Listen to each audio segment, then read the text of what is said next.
Here's how to create a travel cup. I'm going to show you what I do after my cup is thrown and trimmed. You'll want to start off with a slab of clay for the lid. I use these 5mm sticks as guides as well as a rolling pin. This helps me create an even slab. I'm using my cup as a guide to cut out a circle with an X-Acto knife. At this point, I would recommend that you let the clay sit for about 10 to 15 minutes. This gives the clay time to firm up and it's easier to handle.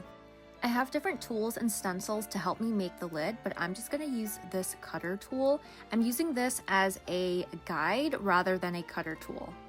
And that's because it's not the exact same size as my cup, but it's still a good way to get an outline. You could use different tools or you can totally freehand this part. I'm using the back of my knife to score the midway point of my lid.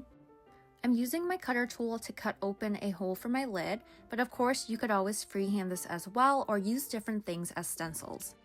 I aligned my lid and then I'm just marking off the spot where I want to slip and score.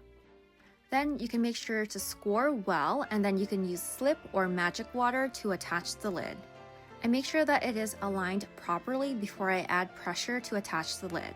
I like to start off by blending these little corners first because I feel like they dry the fastest. These areas are also prone to cracking, so make sure to blend well.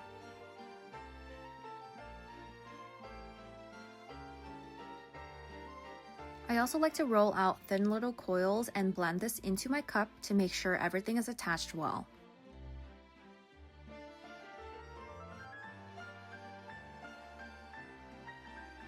I use a rib to smooth everything out as well as a sponge.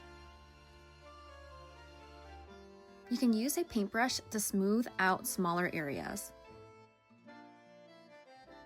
And there you have it, such a cute travel cup.